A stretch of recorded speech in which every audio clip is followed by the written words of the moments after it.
handling, storage, and emergency measures. If you have any questions or concerns related to the hazardous products you are using, talk to your supervisor.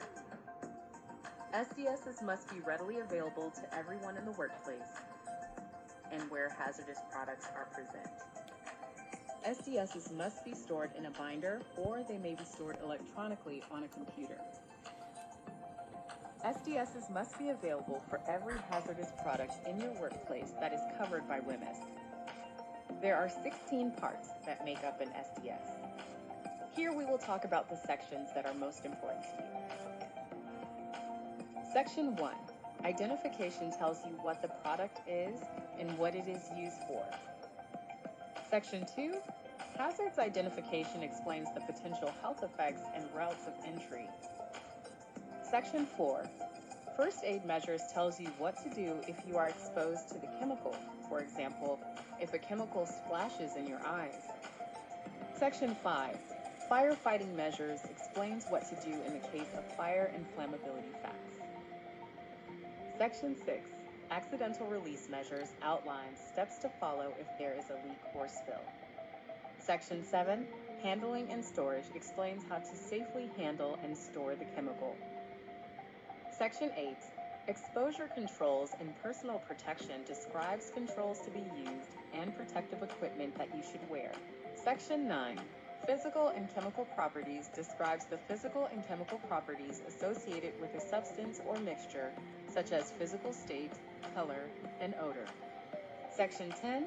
Stability and reactivity explains what makes the substance unstable or reactive and any incompatible chemicals. Section 11. Toxicological information describes potential health effects, like whether the product is an irritant to eyes or skin, or if it might cause cancer or cell mutation. Section 13. Disposal considerations tells you how to safely get rid of the chemical.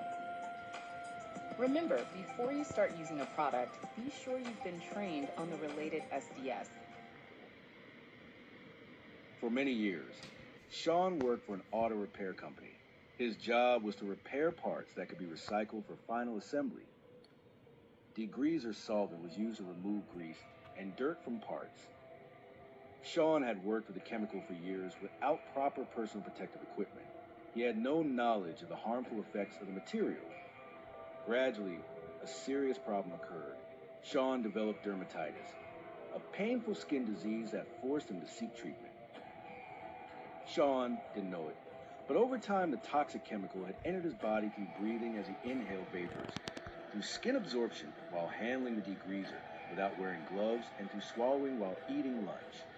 Sean's hands were often covered with the chemical, which he transferred to his food. Although Sean became ill, his doctor told him he was lucky.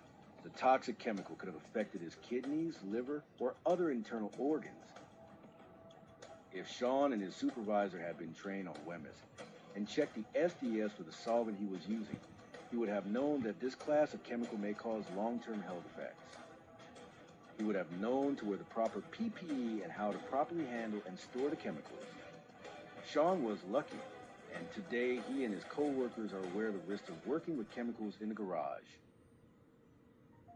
Having a good understanding of WMIS pictograms, labels, and safety data sheets is a big step towards ensuring that every day is a safe and healthy day in your work environment.